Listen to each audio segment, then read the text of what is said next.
네, 안녕하십니까. 방정입니다. 오늘은 11월 18일. 주식을, 그죠? 주식을 하면서 한 번씩 그래 해봅니다. 장이 어렵고 힘들 때는 그래 말씀을 드리죠. 지금은 우리가 수익이 아니라 생존이 우선이다. 살아남는 게 우선이다. 말씀을 드려요. 그리고 지금은 또 뭐라고 이야기하죠?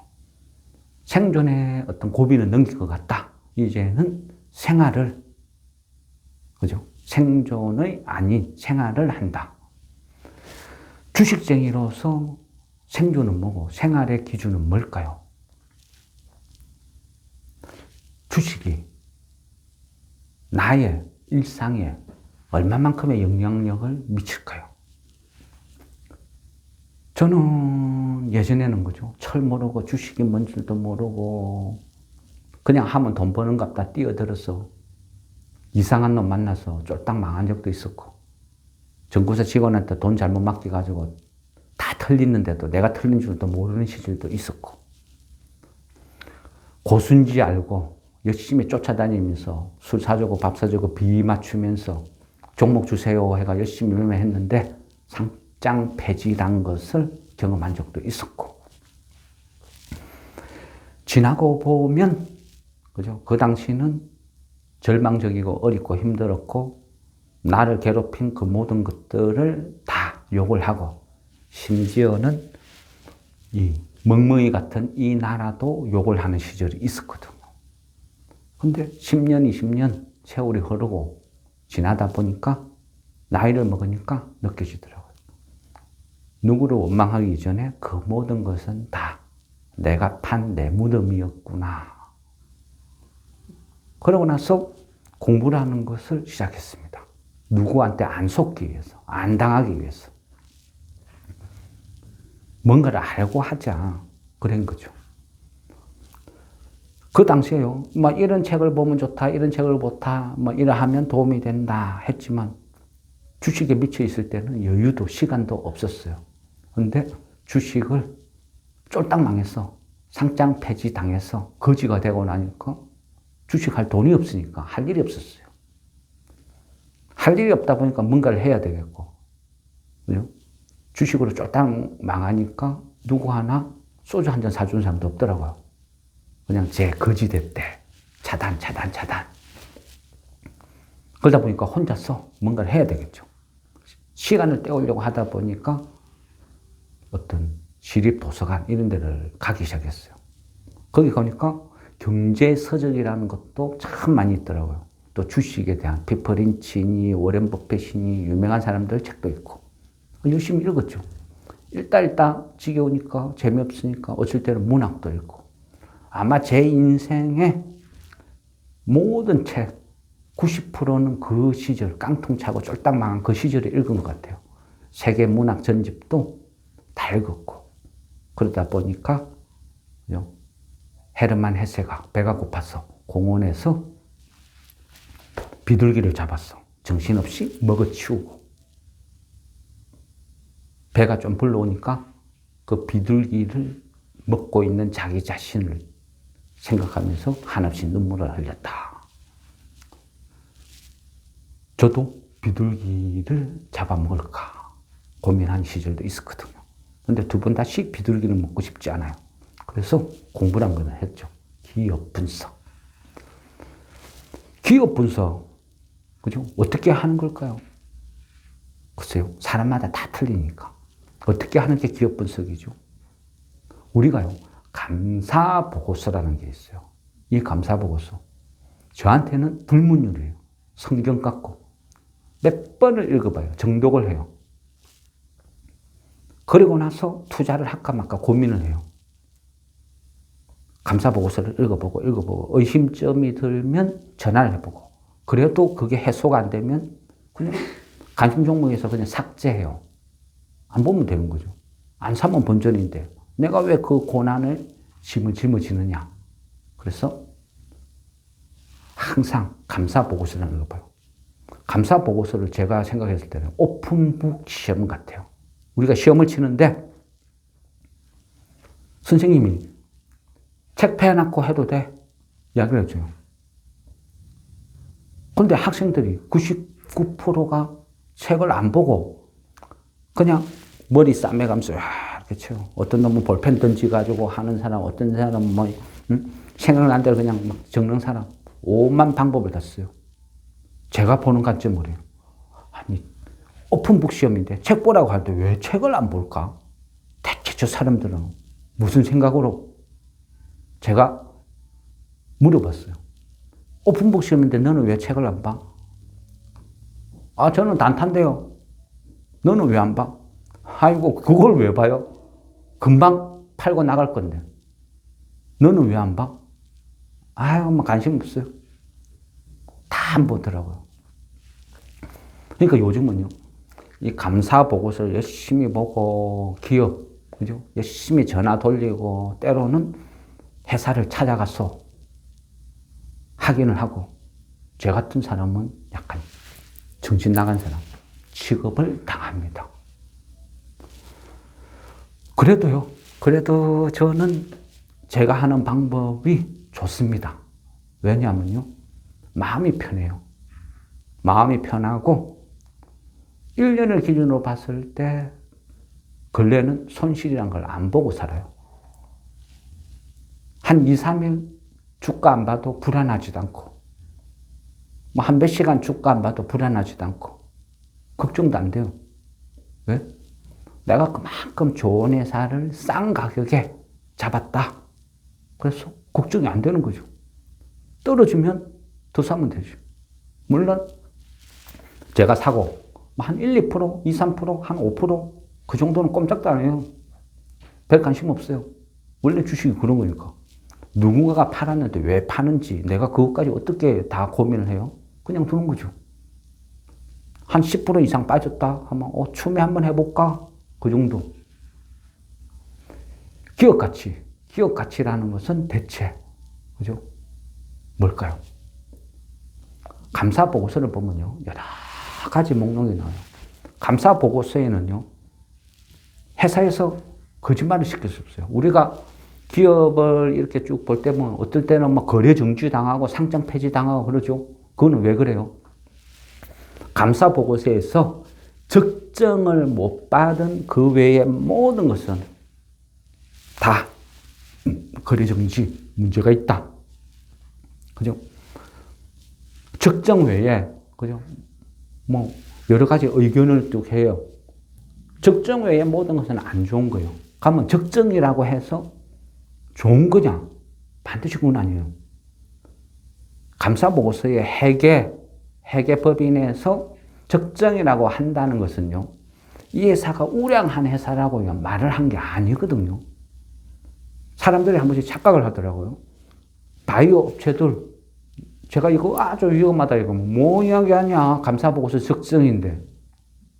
감사보고서 적정이란 말은요, 우량하다는 뜻이 아니고, 얘네들이 제출한 보고서에 거짓말이 하나도 없습니다. 그런 뜻이에요. 뭐, 한정, 그래 적어놓으면. 한 8, 90%는 맞는데, 한 10% 정도는 확인이 안 된다. 의심스럽다. 아니면, 의견 거절. 이거는 얘네들이 이야기한 거, 뭐, 거짓말 구라다. 못 믿겠다. 그래서, 아이고, 막, 나는 이거 판단 자체를 안 할란다. 이런 뜻이죠. 상장 폐지. 적정받았다 해서 무조건 좋은 건 아니라는 거예요. 최소한 적정이란 말은 좋든 나쁘든 감사보고서에 있는 내용은 진짜다. 진실이다. 좋다는 뜻이 아니고 그냥 진실이다. 이런 의미라는 거예요. 감사보고서를 보면요. 뭐 시장 위험성이라든지 수출을 하면 한 위험성이라든지 아니면 시장 가격의 변동 추이라든지 아니면 위험 관리라든지 위험 관리 같은 경우는요. 어떤 계열사들 있죠. 계열사들에 대한 어떤 위험 그런 걸 이야기하고요. 그러면 또 어떤 회사는 감가상각 이런 것들이 나요. 감가상각도요. 되게 중요해요. 왜 중요하냐면요. 어떤 회사가 이익을 빼돌릴 때 이런 방법을 많이 써요. 감가상각. 예를 들었어요. 우리나라에 항공회사들이 비행기를 도입을 해요. 비행기 한 대는 가격이 되게 비싸죠. 한 1,500억에서 3,000억 이렇게 해요. 그러면 이 비싼 비행기를 도입을 하는데 비행기 한 대 사와가지고 한 방에 1,500억 까버려봐요. 모든 회사가 웬만한 회사 다 적자나겠죠. 그래서 감가상각을 해요. 항공기 같은 경우는 전 세계 평균 대부분이 그 감가상각을 20년을 잡아요. 그럼 비행기 한 대 사와서 20년 동안 감가상각을 한다는 거예요. 우리가 어떤 회사에서 공작기계를 사왔어. 그럼 그 공작기계를 매년 얼마씩 감가상각을 해요. 그럼 이거를 꾸준하게 평균적으로 시장 평균치에 맞게끔 쭉 해나가야 되겠죠. 기계가 들어왔다는 거는 어쨌든 자산이죠. 그리고 얘는 시간이 지날수록 수명이 줄어들죠. 그러면 그 가치가 좀 줄어드는 거예요. 비행기 한 대를 사왔는데, 그죠?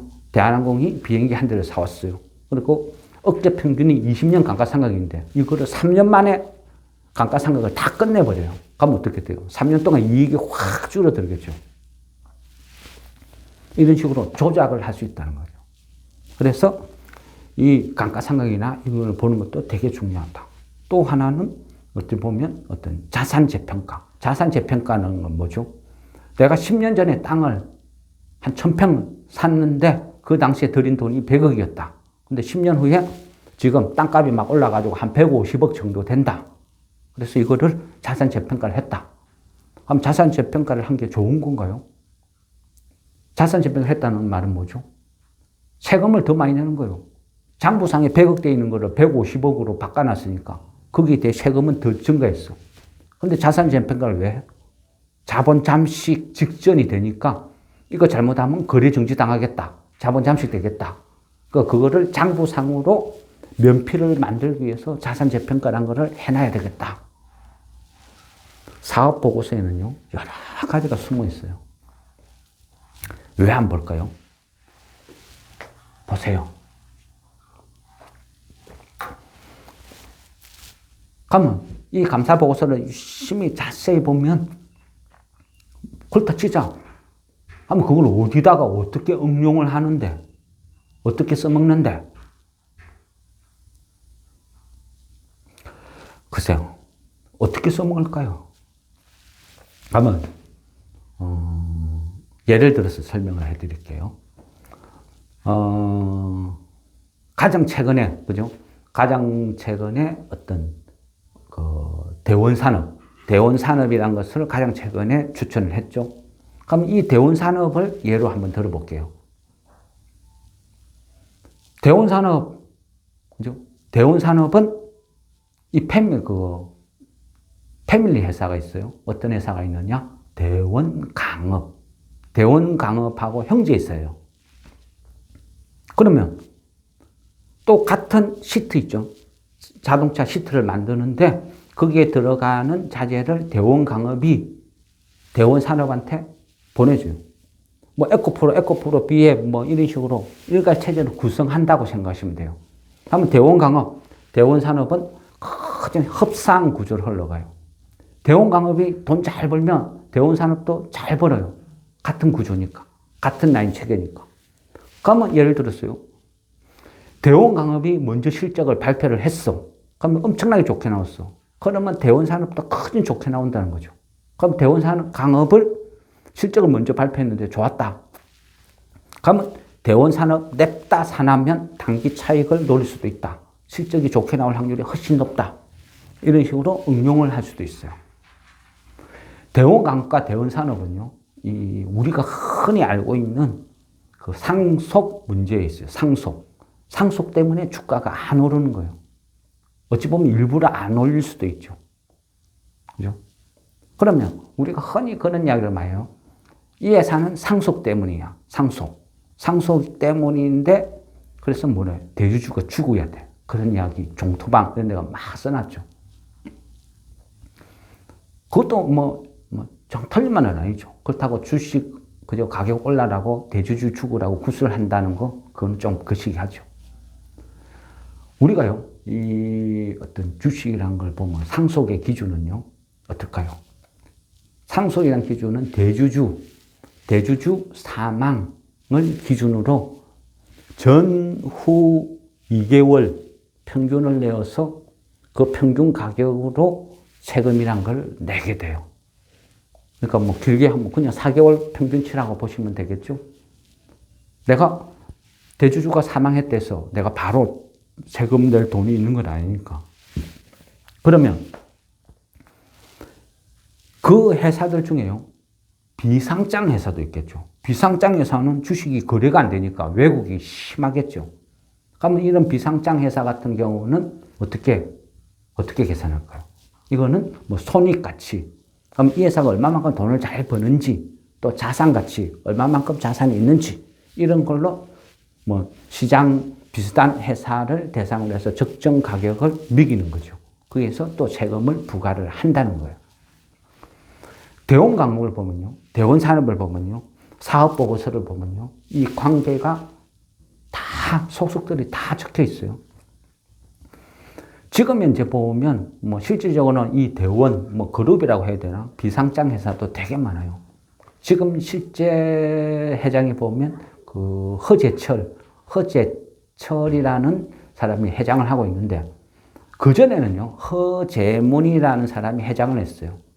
그러니까 허재문 회장이 자기 친동생이 지금 회장을 맡고 있는 허재철. 그리고 뭐 여기에서 뭐 허재근이 있고, 또 허재문 이 회장의 그 장남, 그러니까 지금 대원강업 그쪽이죠. 명부상으로는 부회장이고, 이 사람이 또 허성호가 있고. 그러면 또 어떤 식으로 흘러가느냐? 또 이 허씨 일가, 여기에는 생각보다는 되게 약간 좀 우호적이다 해야 되나? 아니면 어르신들이 좀 합리적으로 볼 수도 있어요. 왜냐하면 일찍부터 자식들한테, 친인척들한테 지분을 다 갈라줬어요. 그리고 막 나름 어떤 기업, 비상장 회사까지 쭉 훑어보면요, 적당히 먹고 살아라고 자산 배분도 많이 해줬고, 일찍 해줬고, 그리고 약간 장자, 승계 원칙을 어느 정도는 좀 의중을 보이고 있는 것 같아요. 전체적으로 훑어보면. 사업보고서를 쭉 하다 보면, 그거를요, 여기서 보면, 일단은요, 대원강업하고 대원산업하고는 약간 비슷한데, 대원강업은 말씀을 안 드렸죠. 대원강업보다는 대원산업이 훨씬 메리트가 있을 것 같아요. 왜냐면요, 일단은 뭐 대원강업이 약간 덩치는 더 커요. 매출액도 뭐 3분기 기준으로 보면 둘 다 좋아요. 둘 다 좋은데, 대원강업은 어떤 3분기 누적 매출액이 한 8천억 되고, 그 다음에 대원산업은 한 6천억 정도 돼요.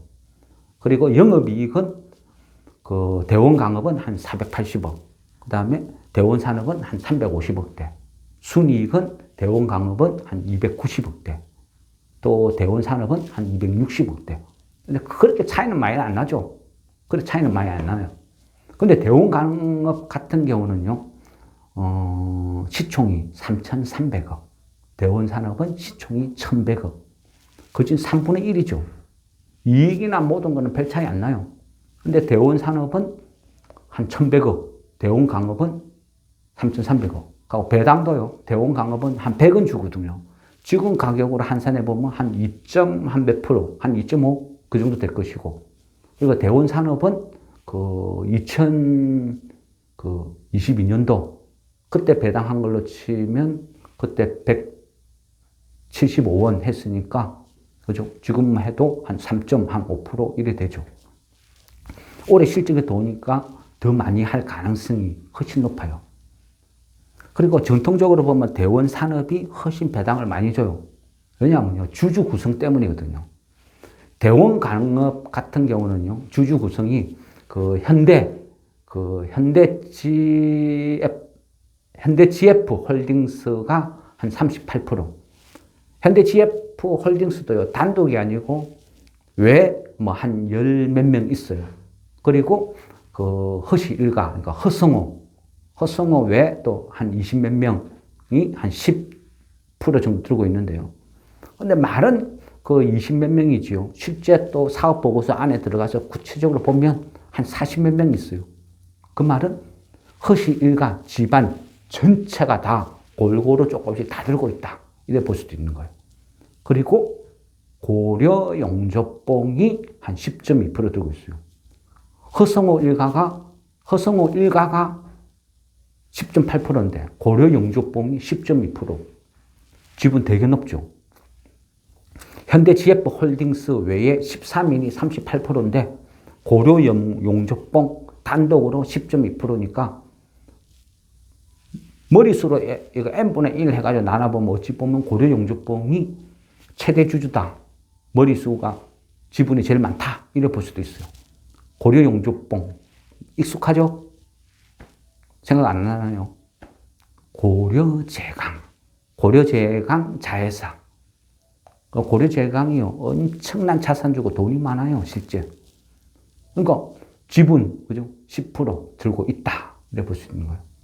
근데, 그러니까, 뭐, 현대제품 외에 뭐, 몇 명, 고려용조뽕 이래저래 있으니까, 그러니까, 허씨 일가에서는 허씨 가족이 아닌 외적인 사람들이 집을 많이 들고 있죠.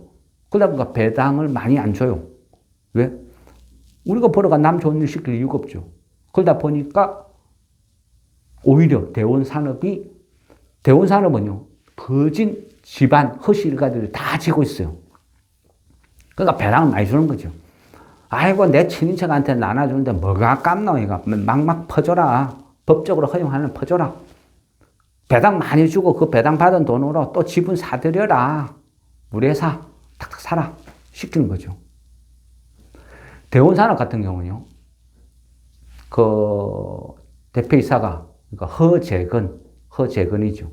허재근 외에 한 17인대가 있는데 여기도 실제 보면 훨씬 많아요. 그리고 그 대원강업 대표가 또 한 10% 들고 있고. 그러니까 지분도 크게 묶여 있어요. 그리고 그 옥천산업이 지분 8.2 들고 있는데 그 앞전에 그 한번 질문하셨는데 제가 깜빡했네요. 갑자기 생각나네요. 옥천산업은요, 그 대원강업 밑에도 비상장 자회사가 되게 많아요. 그리고 대원산업 밑에도 그 비상장 자회사가 되게 많고, 대원강업 같은 경우는요, 그 데코라고 있어요. 데코라는 회사를 통해서 우회적으로 이 상속을 위한 트릭을 쓰고 있고, 대원산업 같은 경우는 그 옥천산업을 아마 그런 어떤 게임 메이커로 활용을 하는 것 같아요. 근데 옥천산업은 그 대원산업 지분을 한 8.2% 쥐고 있는데 또 옥천산업의 지분 45%를 또 지금 대원산업의 대표니까 허재근이 45%를 또 쥐고 있는 거예요. 그러니까 어찌 보면 대주주가 내가 상속세나 이런 것 때문에 돈이 없으니까 이걸 우회적으로 막 편법으로 지분을 강화시키고 갖고 있는 거예요. 그러니까 대원산업이 돈 벌어서 옥천산업 밀어주고 옥천산업은 그 돈 번 걸로 대원산업 지분을 사들이고 이런 구조다. 이렇게 볼 수도 있는 거예요. 그러면 재산 상속 문제로, 지분 상속 문제로 대표가 죽어야 되느냐? 그때까지 안 움직인 거 아닙니까? 실제 그렇지는 않아요. 원래요, 제가 이래 기업 지배 구조나 이런 걸 쭉 보니까 3대만 흘러가면요, 결속력이 떨어져요. 선대 회장, 그 밑에 자식들까지는 어느 정도 돈독해요. 근데 그 한 대만 흘러가도 저게 사촌인지, 뭐 누군지 모른다는 거죠. 그죠? 영풍그룹 지금 내부 돌아가는 것도 그렇죠. 서로 지분 싸움으로 막 싸우죠. 아버지 때 친구였는지 몰라도 밑에 데려가면 지분 싸움이 벌어진다는 거죠. 대원산업도, 대원강업도 모르겠어요. 뭐 윗대에서는 장작 우선 원칙을 고수해라 하는데 실질적으로 보면 전부 지분을 골고루 갖고 있으니까 누가 누구랑 뭉치냐에 따라서 내부 반란도 일어날 수도 있고 지분 싸움으로 번질 수도 있는 구조예요.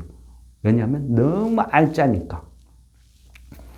그러니까 어쨌든 중요한 것은 돈을 잘 벌고 저평가다. 이래 볼 수 있는 거죠. 그죠? 올해 못해도 한 500억, 600억 버는데 시총이 지금 1100억이다. 말도 안 되죠. 그죠? 에코프로 머티리얼즈 올해 300억 버는데 시가총액이 4조인데 얘는 500억 버는데 1,000억.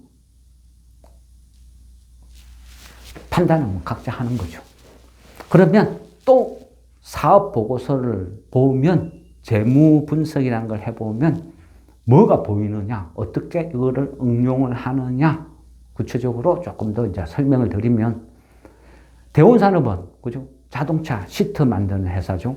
자동차 시트 만드는 회사인데 한국만 있는 게 아니에요. 공장이 한국도 있고 중국도 있고 베트남도 있고 러시아도 있어요. 근데 러시아 지금 전쟁 벌어지죠. 러시아 전쟁 벌어지는데 러시아 공장 갖고 있다가 쫄딱 망하는 거 아니야? 이거 큰일 나는 거 아니야? 물론 그런 위험도 있어요. 그러면 러시아 공장 만약 압류 당하든지 불타가 없어지든지 쫄딱 망하든지 하면 치명타다. 이래 되면 어떻게 될까요? 안 되죠. 그러면 어떻게 돼요? 알아봐야죠. 근데 그걸 어떻게 알아봐요? 회사 전화해 보든지. 근데 회사 전화해 보면 구라칠 수도 있어요. 주담한테 전화를 해가 뭔가를 물어보는데 구라치는 경우가 많아요. 네 앞전에 이래 이야기했잖아. 근데 어떻게 해요? 다시 물어보면 그때 착각했다. 아니요, 그런 말 한 적 없는데요. 녹음해놨는데 그러면 제가 바빠가 착각해가지고 말을 잘못할 수도 있어요. 어차피 법적인 구속도 없고 어쨌거요. 주가는 이미 폭락했는데. 그래서 가장 좋은 거는 사업보고서다. 사업보고서 보면요. 대원산업이 러시아에 공장이 있어요. 근데 공장이 있긴 있는데 대원산업이 하는 산업에서 러시아 공장이 차지하는 비율은 0.26%밖에 안 돼요. 그러니까 러시아가 설마 최악의 경우에 가도 큰 타격은 없다. 아쉽게는 하겠죠. 그래서 이 정도는 무시해도 될 거야. 이래 볼 수 있다. 이래 볼 수 있는 거예요. 그러면 앞으로 전망은 또 어떻게 되는데 올해 지금 실적이 피크를 찍고 있다. 굉장히 좋다. 굉장히 좋은데 지금이 가장 좋은 건 어떻게? 지금이 가장 좋으면 그 말이 뭐냐면요.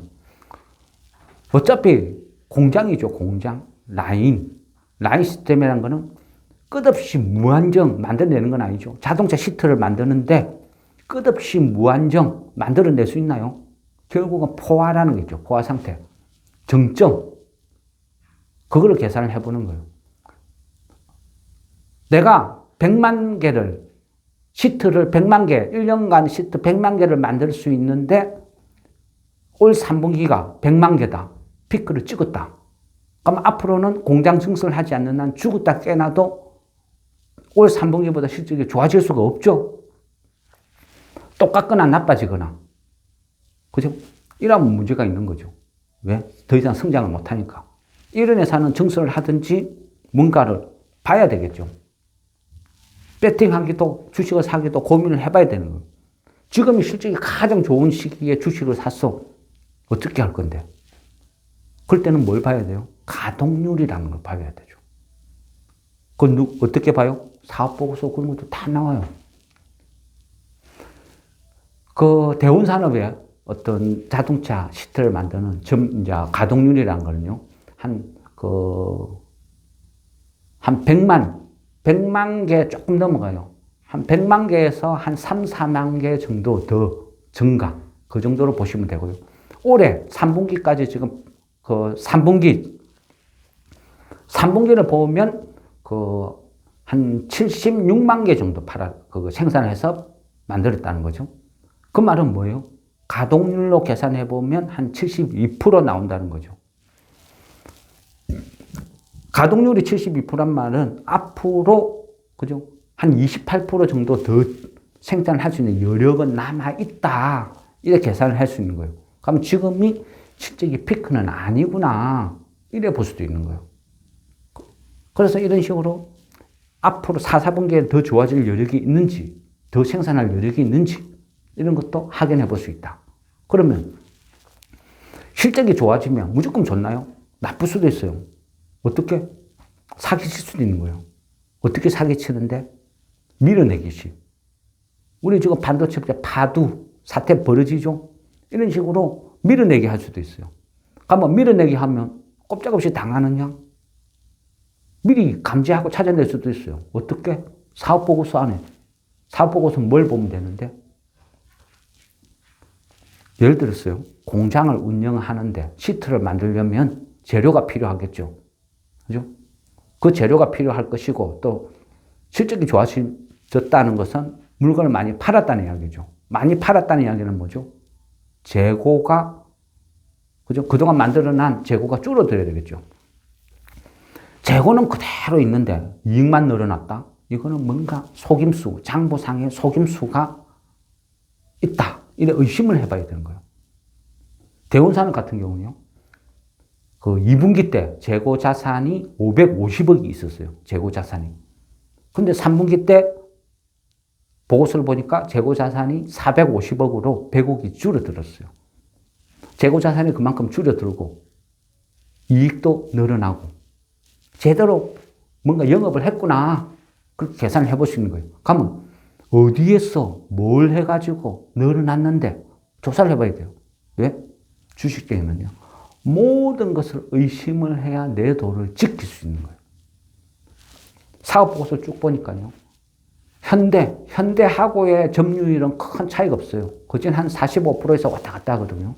그럼 기아 자동차 점유율은요. 한 38%에서 큰 차이가 없어요. 조금 늘어난 데는 한국 GM. 한국 GM이 21년도 보니까 한 6.8% 정도 됐거든요. 근데 이번 3분기에 보니까 10%를 넘겼더라고요. 그래서 한국 GM에는 점점 늘어나고 있다. 이래 보시는 거고요. 르노코리아는 줄어들었어요. 르노코리아가 그전에는 그전 한 4% 근접했는데 이번에 한 2% 초반이었어요. 그전 한 절반 정도 줄어들었어요. 그러면 이런 것도 유심히 봐야 돼요. 왜? 품질이나 어떤 문제가 있어서 르노코리아에서 대원산업의 물건을 카트했다. 이거는 심각한 거죠. 현대나 기아에도 합산이 될 수도 있다. 이래 볼 수 있으니까. 그래서 원인 조사를 하는 거죠. 르노코리아는 왜 이래 줄어들었지? 확인을 해보는 거죠. 그래서 조사를 해보니까 르노코리아 조업 수가 엄청나게 줄어들었어요. 직원들이 한 달에 10일이라고 20일 노는 구조로 라인이 계속 서요. 왜? 차가 안 팔리니까. 차가 안 팔려서 줄었구나. 이거는 대원산업의 문제가 아니죠. 르노코리아의 문제예요. 그러니까 이런 것들은 문제 없는 거죠. 만약요, 여기에서 르노코리아가 전체 조업 일수는 변화가 없다. 대원산업이 줄어들었다. 하면 다른 데서 어딘가에 새로운 회사에서 갖다 썼다 봐야 되겠죠. 그럼 그 회사가 어디지? 찾아보는 거예요. 그 회사는 실적이 좋아질 거니까. 이런 식으로 서로가 찾아간다는 거죠. 특이한 거는요. 이번에 3분기에 그 대원산업 실적이 좋아진 이유 중에 찾아보면 그동안 없었던 수입차 점유율이 한 6.5 그 정도로 새롭게 생겼어요. 수입차. 이거는 새로운 시장을 뚫었구나. 인정을 받았구나. 그러면 향후 긍정이네. 이래 볼 수도 있고. 또 하나는 그 요즘 그죠? 대세제 모빌리티. KG 모빌리티. 이 회사에 점점 조금씩 늘어나기 시작해요. 우리가 그 모빌리티 이런 부분이 강화가 되면 그죠? 이것도 신규 시장이 생기는 거예요. 근데 뭐 모빌리티는 그죠? 보통 1인승, 2인승 이런 게 많다 보니까 얼마만큼 매출에 영향을 미칠까? 그건 모르겠습니다. 어쨌든 새로운 것을 계속 뚫어나가고 열심히 일을 해가지고 생산성이 높아지고 있다. 이거는 긍정으로 봐야 되겠죠. 그래서 대운산업은 괜찮다. 그런데 이 전체적인 매출액이나 재고자산 이런 것도 중요하지만 재무구조라는 것도 지금 같은 고금리 시대에 아주 중요하거든요. 그래서 이런 위험성은 없는지, 이 회사가 돈줄은 어떻게 돌아가는지 이런 것도 조사해 볼 필요가 있어요. 그러면 이런 것도요, 감사보고서에 다 나와요. 첫째는 돈이죠, 돈도요, 여러 종류가 있어요. 현금성 자산도 있고, 아니면 금융상품에 투자를 해놓은 경우도 있고, 내가 은행에 보통 예금 집어넣어놓으면 언제든지 입출금이 되지만 이자란 건 거진 없죠. 그러면 내가 1년짜리 금융상품에 넣어두면 가만히 앉아서 이자가 발생되죠. 아니면 돈을 많이 빌렸으면 이자 부담이 급증을 하겠죠.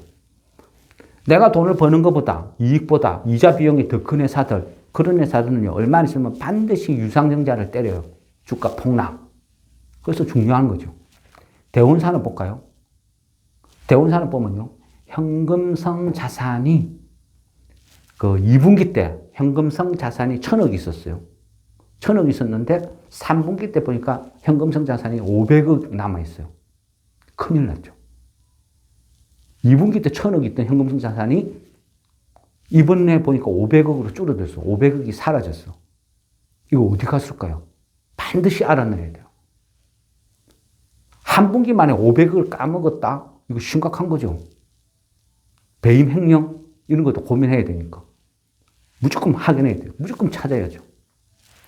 어디 갔을까? 찾아봤죠. 그 다음에 보니까 단기 금융 상품이라는 게 있어요. 얘는 뭐죠? 그냥 뭐 신협에 1년짜리 뭐 이렇게 새마을 금고 1년짜리 요즘 금리 높으니까 현금 들고 있느니 당장 쓸 데도 없는 돈 갖고 여두는 거예요. 이자 받아 먹으려고. 단기 금융 상품을 보니까요. 2분기에 800억이 있었거든요. 근데 이번 3분기 때 보니까 2,100억을 넣어뒀어요. 이자가 높으니까 머리 잘 쓴 거죠. 아, 똑똑하네.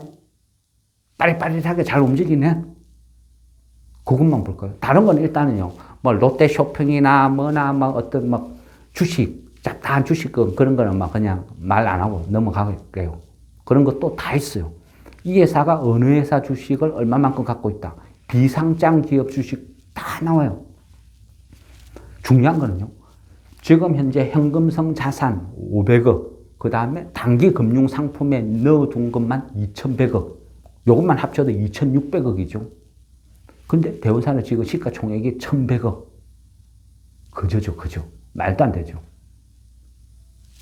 쇼킹하지 않나요? 쟤만 소름이 돋나요? 왜요? 차트가 마음에 안 드나요? 글쎄요. 제하고는 감성이 틀리죠. 저는 꼰대라서. 3분기 때 어떤 쭉 보다 보니까 이 구조를 쭉 보다 보니까 이자 수익이 3분기 누적 한 80억, 81억 들어왔더라고요. 이자 수익. 그러니까 순수하게 내 돈 집어넣어가지고 영업 활동이 아니고 가만히 앉아서 이자 수익만 한 81억 들어온 거예요. 지금 고금리 시대니까 4분기도 또 들어오겠죠. 지금 넣어둔 거 내년에는 더 많이 들어오겠죠. 금리가 그만큼 높아졌으니까.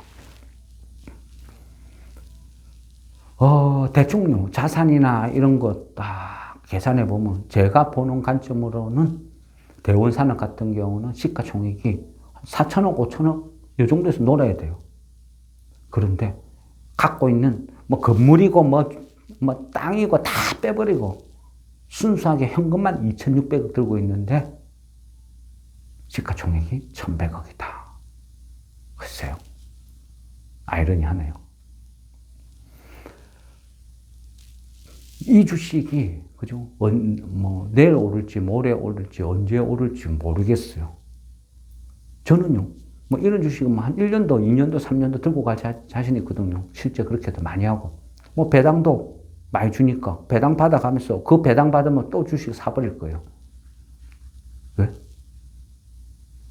적어도 제가 생각하는 주식 투자라는 것은 이렇게 하는 게 맞다 생각하니까 이렇게 합니다. 그리고 세상은 이런 기업 분석, 이런 거에 대해서 관심이 없다는 거 알죠? 조회수, 그죠? 뭐, 한 100회도 안 나와요. 그냥 저 변두리니까. 변두리 유튜브니까. 뭐, 별 관심 없어요. 실제는 저도 제가 생각하는 이런 부분을 뭐 누군가한테, 남한테 가르쳐 주기 싫었어요. 저는 어렵고 힘들게 공부한 것을 공짜로 가르쳐 주기가 싫었거든요. 그런 시절도 있었죠. 근데 나이가 50이 넘어가고 하다 보니까, 삶의 가치가 달라졌다 해야 되나? 별 상관은 없어요. 그리고 우리, 그죠? 소중한 우리 민들레 가족분들, 단 한 분이라도 저의 경험, 저의 이런 지식을 받아서 도움이 된다 하면 그걸로도 충분한 가치가 있다 생각하는 거죠. 누군 줄도 모르는 수많은 사람들의 인기는 얻고 싶지 않아요. 관심도 없고 중요한 것은 내가 같이 이야기하고 호흡하는 그죠? 아주 작은 소수의 이런 분들한테 제가 생각하는 것을 전달해 드리는 거죠. 조심스럽죠. 지겨울 수도 있어요. 언제 오를지도 몰라요. 그렇지만 투자라는 것은 이렇게 합니다. 이 주식은 사납고 느긋하게 즐기세요. 이런 말하고 싶습니다. 그럴 가치가 있는 회사라고. 저도 그렇게 하고. 그죠? 가끔가다 이런 이야기를 해요. 이 영상도 유튜브에 올릴지 안 올지는 모르겠어요. 상황에 따라서 할 건데. 올리든 안 올리든 솔직히 별 관심은 없었는데, 우리 그죠? 한때 호흡 같이 했던, 밴드 같이 했던 분들, 탈퇴하고 나갔어요. 근데 이후에 어찌됐든 이런저런 사정으로, 여유도 없고 잘 못하는데, 그래도, 공부에 큰 도움이 된다. 또 될 수 있으면 좀 영상 올려달라. 이런 분들도 많지는 않아요. 한 두세 분? 근데 그 두세 분도, 그죠? 한때 인연이었고, 제한테는 또 소중한 분들이거든요. 그래서 그분한테 도움이 된다 하면, 보시라고, 이렇게 올려드리는 거죠. 그죠? 항상 나가실 때 쓴소리 한 게 가슴에 남아요. 주식, 당신은 주식을 안 하는 게 낫다. 그 실력으로 주식 해봐야 거지 되기 십상이다. 주식 가능하면 하지 마라. 쓴소리를 했죠. 근데 그래도 안 하든지 잘 됐으면 좋은데 결과가 나쁘다 하니까 한 번씩 좀 속상하죠. 그런 분들도 한 번씩 생각나니까 그냥 그죠? 반응도 없고 보지도 않고 끽 해봐야 그냥 조롱거리, 웃음거리. 그죠? 주식 30년 한 노인네가 무슨 이상한 말도 안 되는 이상 감사 보고서가 어쩌고 뭐가 어쩌고 하니까 요즘 추세에 안 맞죠. 그래도, 그죠? 그래도 올려드리는 이유는 이게 투자입니다. 이게 진정한 주식 길입니다. 제가 보는 관점에서는요, 대부분의 지금 주식을 한다는 사람들은 속고 있어요. 이 주식 세상에, 이 주식 시장에서 여러분들의 계좌를, 돈을 빨대 꽂아서 빨아먹고자 하는 그런 집단들한테 속고 있는 거예요. 주식은 단타가 아니고 차트를 보면요, 하루하루는 즐겁고 재밌을 줄 몰라요. 미래는 아무것도 없어요. 차트를 본다는 것은 지뢰밟기. 지뢰 밟다가요, 잘 깡충깡충 피해다니다 한번 딱 실수하면 뻥 터지면 그냥 죽는 거예요. 글쎄요. 각자 자기가 보는 세상, 각자 자기 어떤 주관대로 살아가는 거죠. 저는 제가 보는 주식에 투자라는 세상에서 감사보고서라는 것을 왜 봐야 되는지 그 부분에 대해서 나름대로 설명을 드렸는데 얼마나 공감이 갈지, 또 이거 봐서 뭐해요? 어디다 써먹어요? 그것까지는 제가 답변을 못 드리겠습니다.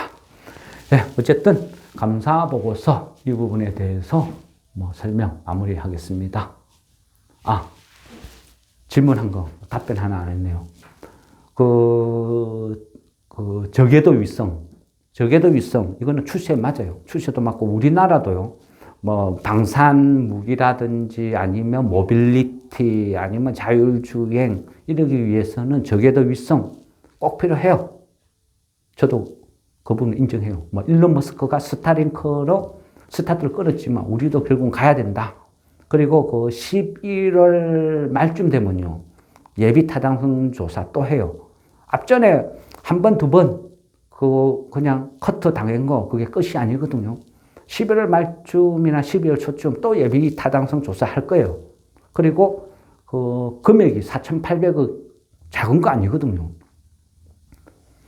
뭐 웬만한 어떤 예산안 측정으로 봤을 때 작을 수도 있어요. 근데 이거는 6년간 480억이니까 너무 작지 않냐 하지만 저궤도 위성 같은 경우는 소수의 일부 업체만 해당이 되거든요. 그래서 크다 볼 수도 있어요. 저궤도 위성 제가 관심 갖고 있는 제일 좋은 회사는 제노코. 지금 위치도 괜찮아요. 그죠? 그렇다고요. 예, 긴 시간 수고했습니다. 마무리하겠습니다.